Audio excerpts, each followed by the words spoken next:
할렐루야, 주님을 찬양합니다.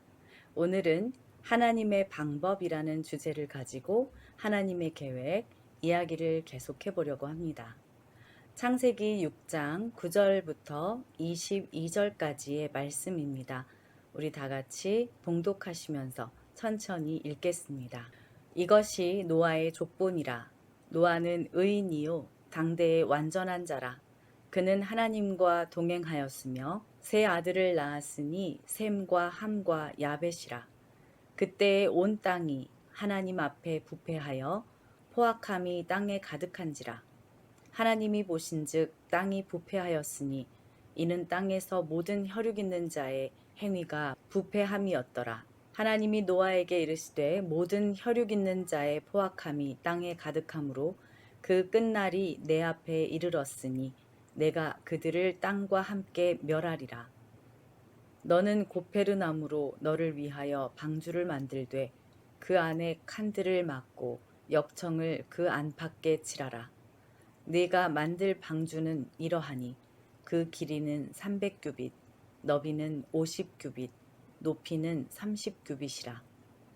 거기에 창을 내되 위에서부터 한 규빗에 내고 그 문은 옆으로 내고 상중하 3층으로 할지니라. 내가 홍수를 땅에 일으켜 무릇 생명의 기운이 있는 모든 육체를 천하에서 멸절하리니 땅에 있는 것들이 다 죽으리라. 그러나 너와는 내가 내 언약을 세우리니 너는 내 아들들과 내 아내와 내 며느리들과 함께 그 방주로 들어가고 혈육 있는 모든 생물을 너는 각기 암수 한 쌍씩 방주로 이끌어들여 너와 함께 생명을 보존하게 하되 새가 그 종류대로 가축이 그 종류대로 땅에 기는 모든 것이 그 종류대로 각기 둘씩 네 개로 낳아오리니 그 생명을 보존하게 하라. 너는 먹을 모든 양식을 네 개로 가져다가 저축하라.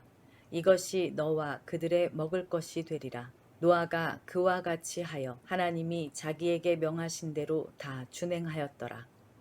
아멘. 오늘 말씀은 노아의 족보와 그를 통해 하나님의 구원 계획이 본격적으로 진행되는 장면입니다. 성경은 노아를 의인이요 당대의 완전한 자라고 소개합니다. 그리고 하나님과 동행한 사람이라고 말하고 있습니다. 반면 세상은 부패하고 포악함이 가득하여 하나님의 심판을 피할 수 없는 상태에 이르렀습니다. 우리 다 같이 9절에서 10절 다시 읽겠습니다. 시작. 이것이 노아의 족본이라. 노아는 의인이요 당대의 완전한 자라. 그는 하나님과 동행하였으며 세 아들을 낳았으니 셈과 함과 야벳이라. 이 성경에서 의인이라는 표현은 하나님과 올바른 관계를 맺고 있는 사람을 의미합니다. 노아는 당시에 악한 세대와는 구별되는 삶을 살았습니다. 당대의 완전한 자라는 말은 도덕적으로나 신앙적으로 흠이 없다는 뜻이 아니라 그의 삶이 하나님 앞에서 온전하게 구별되었다는 의미입니다. 하나님과 동행하였다는 표현은 에녹처럼 신실하게 하나님과의 친밀한 관계를 유지하며 하나님의 뜻을 따라 살았다는 것을 알려줍니다. 방주는 노아가 하나님의 명령을 그대로 따르는 순종의 시험대였습니다. 하나님께서는 상세한 규격과 설계를 해주셨고 노아는 그것을 그대로 따라 순종했기에 결국 그의 가족과 동물들의 생명을 구하는 길이 되었습니다. 그리고 노아의 세 아들은 이후 인류의 조상이 됩니다. 특히 셈의 후손에서 아브라함이 나오고 그를 통해서 이스라엘 민족과 메시아 예수 그리스도가 탄생합니다. 이는 하나님의 구원 계획이 아담의 때부터 단절되지 않고 계속 이어짐을 보여줍니다. 11절, 12절 읽겠습니다. 그때에 온 땅이 하나님 앞에 부패하여 포악함이 땅에 가득한지라. 하나님이 보신즉 땅이 부패하였으니 이는 땅에서 모든 혈육 있는 자의 행위가 부패함이었더라. 네, 온 땅이 부패하다는 것은 썩어서 쓸데없이 되다라는 말입니다. 인간 사회 전체가 도덕적으로 타락한 것뿐만 아니라 종교적인 타락도 심각해서 하나님을 떠났음을 의미합니다. 이 포악함은 하마스에서 유래한 단어로 찢다, 발가벗기다, 부수다 라는 의미가 있는 잔인무도한 온갖 폭력 행위를 포함하는 말입니다. 하나님 앞에 바로 서지 못한 노아 시대 사람들은 이웃들에 대해서도 살인, 강도, 폭력, 절도 등을 저지름으로써 사람들이 서로에게 잔혹하며 폭력을 일삼았다는 것을 강조하고 있습니다. 살기 좋았던 에덴 동산을 떠난 지 얼마 되지 않아서 벌써 약육강식의 잔혹한 사회를 만들어버린 것입니다. 과거 라멕이 두 아내를 취하며 결혼의 신성함을 파괴하고도 공개적으로 살인을 자랑하는 노래를 불렀던 것처럼 노아 시대 사람들은 가치관이 전도되어서 악을 행하는 것을 조금도 부끄럽게 생각하지 않고 오히려 자랑스럽게 생각하며 자기 과시의 수단으로 삼았던 것입니다. 이 모든 혈육 있는 자, 빠사르라는 말은요, 인간을 나타내는 여러 용어 중에 가축의 살코기를 가리키는데도 사용되는 단어입니다. 왜 이런 단어를 선택하셨을까요? 노아 당시 모든 사람들이 영적 문제에는 전혀 관심이 없고 세속적이며 쾌락만을 추구하는 동물적인 삶을 살았기 때문에 고기로 표현한 것일 수도 있습니다.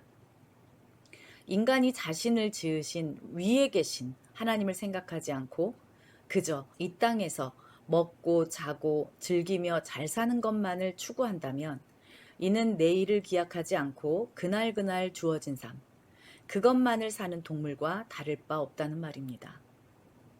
하나님은 이러한 타락을 보시고 더 이상 묵과하지 않으시며 심판을 결정하셨습니다. 다 같이 13절 읽겠습니다. 하나님이 노아에게 이르시되 모든 혈육 있는 자의 포악함이 땅에 가득함으로 그 끝날이 내 앞에 이르렀으니 내가 그들을 땅과 함께 멸하리라. 하나님께서는 단순한 벌이 아니라 땅과 함께 모든 혈육 있는 자들을 멸하겠다고 말씀하십니다. 땅과 함께, 이 땅은 에레츠입니다. 노아가 살고 있는 한정된 어느 한 지역을 말한다기보다는 인류가 살고 있는 모든 땅 전체를 가리킵니다. 뿐만 아니라 그 시대 사람들이 살고 있던 모든 땅을 포함하여 동식물이 포함된 모든 피조물을 가리킨다고 볼 수가 있습니다. 13절 하반절에 끝날이 내 앞에 이르렀으니 라는 표현은 시간의 끝, 공간의 끝을 나타내지만 종말을 가리키는 것은 아닙니다. 해석하면 죄악의 정도가 심해서 끊어낼 날이 코앞까지 다다랐다. 목전에 이르렀다. 그래서 더 이상 인간이 돌이킬 수 없는 상황에 이르렀다라는 의미입니다. 그러나 이런 심판 중에서도 하나님은 구원의 길을 예비하셨습니다. 그것이 바로 방주입니다. 우리 다 같이 14절에서 16절 읽겠습니다. 너는 고페르 나무로 너를 위하여 방주를 만들되 그 안에 칸들을 막고 역청을 그 안팎에 칠하라. 네가 만들 방주는 이러하니 그 길이는 300규빗, 너비는 50규빗, 높이는 30규빗이라. 거기에 창을 내되 위에서부터 한 규빗에 내고 그 문은 옆으로 내고 상중하 3층으로 할지니라. 너를 위하여 라는 이 말은 1차적으로 노아 자신과 노아 가족뿐만 아니라 인간이 다스려야 할 모든 생물들까지 포함하고 있습니다. 방주의 크기를 보면 알 수 있죠. 이제 방주의 구조와 의미를 살펴보겠습니다. 방주는 길이가 300규빗, 약 135m, 너비는 50규빗, 약 22.5m, 높이는 30규빗, 약 13.5m로 설계되었습니다. 한 규빗이 얼마나 되는지는 다들 아시죠? 네, 팔꿈치에서 손끝까지 45cm 정도가 된다고 합니다. 요즘은 기술력과 재료가 충분히 있어서 놀랍지도 않지만 당시에는 상상할 수 없는 거대한 배이며 현대 대형 선박과 비교해도 상당한 크기입니다. USS 오레건호라는 군함은요, 가장 완벽한 설계의 미국 군함이라고 지금도 명명하고 있습니다. 하나님은 고페르 나무로 방주를 지으라고 명령하셨습니다. 고페르 나무는 잣나무인데요. 잣나무로 관을 쓰면 시신이 미라가 될 정도로 썩지 않는 나무입니다. 이는 그 하나님의 구원이 변하지 않는 견고한 기초 위에 서 있음을 상징할 수 있습니다. 역청을 칠하라 라는 명령에서 역청은 방주가 물이 새지 않도록 보호하는 역할을 합니다. 주로 아스팔트 호수, 예를 들면 사해 근처에서 자연적으로 채취하거나 나무의 송진을 가열해서 사용한 방수성 물질입니다. 주로 방수 및 접착 목적으로 사용되었습니다. 신학적으로 볼 때 이것은 하나님의 보호와 구원을 상징하고 있습니다. 그리고 방주는 단순한 배가 아니라 거대한 홍수를 견디며 생명을 보존하는 거주 공간이었습니다. 16절에 보면 방주의 창을 위쪽에 한 규빗 크기로 내도록 하신 것은 환기와 빛을 위한 것으로 보입니다. 홍수가 40일 동안 내리고 그 이후에도 오랜 시간 물이 빠지지 않았기 때문에 내부 공기의 순환이 필요했을 것입니다. 그리고 창이 옆이 아니라 위에 있다는 점은 물이 들어오는 것을 방지하기 위한 설계일 가능성이 큽니다. 좀 더 깊이 생각해 보면 창이 위쪽에 있음, 이것은 하늘만 바라보라 라는 의미로 해석할 수도 있습니다. 홍수 가운데 노아와 그의 가족이 하나님을 의지하고 신뢰해야 한다는 영적인 의미를 담고 있을 수 있습니다. 또한 옆에 문을 내도록 하신 것은 출입을 효율적으로 관리하기 위해서입니다. 모든 생물들이 들어갈 때 한 곳으로 통제되었고 홍수가 시작된 후에는 하나님께서 문을 닫아주셨습니다. 문이 하나만 있는 것은 구원의 유일한 길을 상징합니다. 예수님께서 내가 곧 길이요 진리요 생명이라고 하신 것처럼 방주로 들어가는 유일한 문은 곧 하나님의 구원의 길을 예표하는 것일 수도 있습니다. 그리고 방주가 3개의 층으로 되어 있는 것은 공간을 최대한 효율적으로 활용하기 위한 설계로 볼 수가 있습니다. 예를 들어 1층은 짐승들을 위한 공간, 2층은 식량과 물자를 보관하는 공간, 3층은 사람들의 거주 공간, 이렇게 말이죠. 이 3층 구조는 성경적으로 보면 숫자 3은 완전함과 하나님의 계획을 상징합니다. 예를 들어 성부, 성자, 성령의 삼위일체, 예수님께서 3일 만에 부활하신 것도 이러한 의미를 담고 있다고 볼 수 있죠. 종합해 볼 때 방주의 설계는 단순한 기능적 목적뿐만 아니라 하나님의 구원의 상징으로 볼 수가 있습니다. 자, 다 같이 17절 읽겠습니다. 시작. 내가 홍수를 땅에 일으켜 무릇 생명의 기운이 있는 모든 육체를 천하에서 멸절하리니 땅에 있는 것들이 다 죽으리라. 하나님께서 노아에게 홍수에 대한 경고를 하시는 말씀입니다. 왜 이렇게까지 하셨을까요? 18절입니다. 그러나 너와는 내가 내 언약을 세우리니 너는 내 아들들과 내 아내와 내 며느리들과 함께 그 방주로 들어가고 하나님은 홍수를 통해 모든 생명체를 멸절하겠다고 선언하셨습니다. 하지만 18절에서 그러나라는 접속사를 사용함으로써 심판과 구원의 대조를 보여주십니다. 너와는 내가 내 언약을 세우리니 홍수 심판이 임할 것이지만 노아와 그의 가족은 방주를 통해서 구원을 받을 것입니다. 하나님의 홍수 심판은 단순한 멸망의 이야기가 아니라 공의와 사랑이 함께하는 사건이었습니다. 하나님은 죄악을 심판하셨지만 동시에 노아의 가족을 구원하심으로써 새로운 희망의 씨앗을 남기셨습니다. 노아와 특별한 새 언약을 세우시기 위한 것이었습니다. 하나님은 완전한 파괴가 아니라 이 남은 자들을 통해서 새 역사를 시작하려고 하신 것이죠. 우리 다 같이 19절, 20절 읽겠습니다. 시작.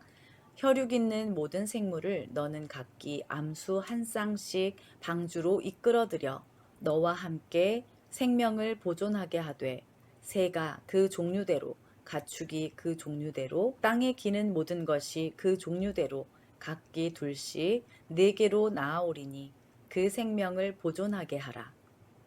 여기서는 너와 함께 생명을 보존하게 하되 이 말씀처럼 인간만 구원받는 것이 아니라 하나님께서는 동물들을 암수 한 쌍씩 드리게 하셨습니다. 이것은 단순한 동물 보호가 아니라 홍수 이후에도 동물들이 번식하여 생명을 이어갈 수 있도록 하기 위함입니다. 그리고 각 생물이 그 종류대로 방주에 들어가도록 하셨습니다. 이는 창세기 1장에서 창조하실 때 사용된 그 종류대로 내되라는 표현과 동일합니다. 즉, 창조 질서를 그대로 유지하고 보존하시려는 하나님의 의도가 담겨 있음을 알 수가 있죠. 새로운 창조의 시작인 창조 세계를 보존하시려는 것이죠. 이는 진화론적인 사고와도 차별화되는 그런 개념입니다. 만약 진화가 된다면 종류대로 방주로 들어가게 하실 필요가 없었겠죠.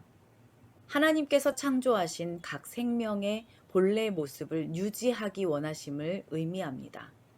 모든 생명체를 보존하는 것은 하나님의 뜻입니다. 다음은 내게로 나아오리니 이것은 하나님의 주권적인 역사입니다. 왜냐하면 하나님은 노아에게 네가 가서 동물들을 데려오라고 하지 않으셨습니다.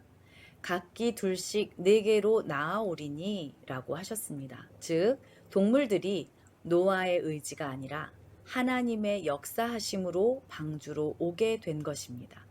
이는 하나님께서 주권적으로 세상을 다스리고 계심을 보여주는 장면입니다. 하나님은 왜 홍수 이후에 다시 창조하지 않으셨을까? 궁금하시죠? 하나님께서 온 세상을 심판하시고 나서 그냥 새로운 생명과 인간을 굳이 살리지 말고 그냥 흙으로 다시 말씀으로 다시 창조하시면 되지 않았을까? 이런 생각 해본 적 없으신가요?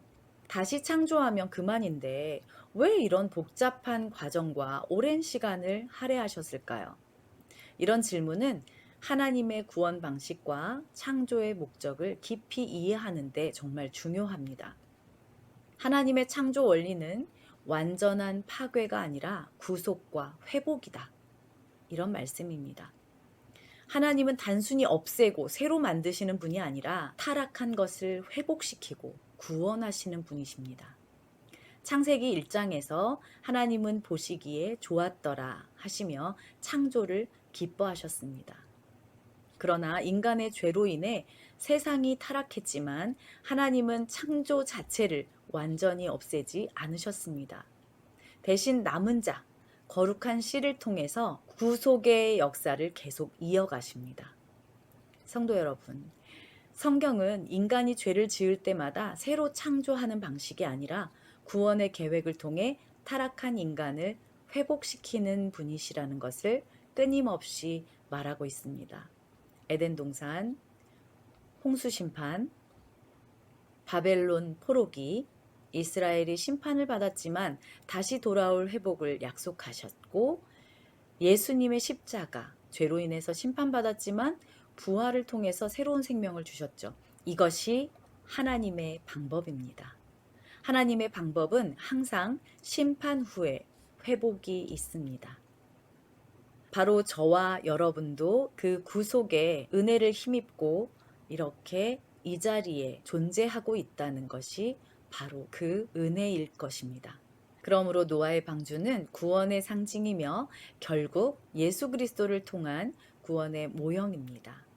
하나님은 항상 심판 후에 회복을 계획하십니다.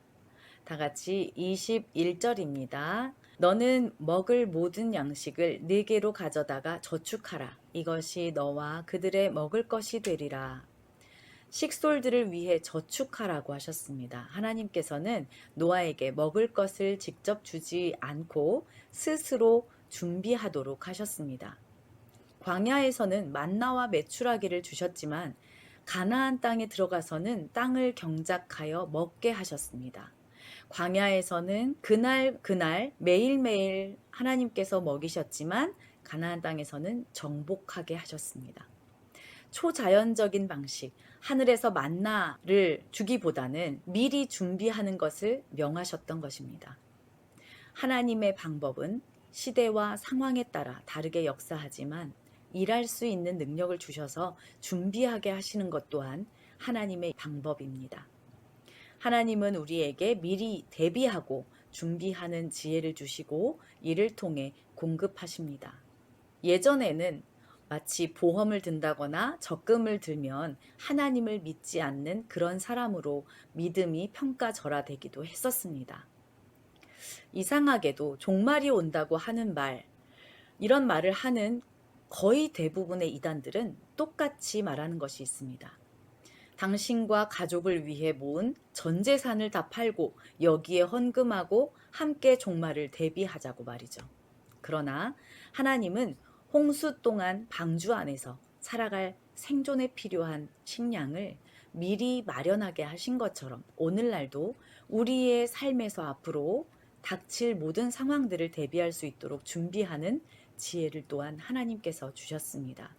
모두 다 손 놓고 다 없애버리고 하늘만 본다거나 하나님을 믿는 사람은 무작정 하나님이 다 알아서 해주시겠지 라고 생각하는 것이 아니라 지혜롭게 대비하고 준비하는 것이 중요합니다. 그러나 이것은 단순히 육체적인 양식에만 해당되는 것이 아닙니다. 우리 영혼을 위한 영적인 양식도 준비해야 할 것입니다. 우리 삶 속에서도 영과 육의 모두의 저축이 필요합니다. 22절입니다. 다 같이 읽겠습니다. 노아가 그와 같이 하여 하나님이 자기에게 명하신 대로 다 준행하였더라.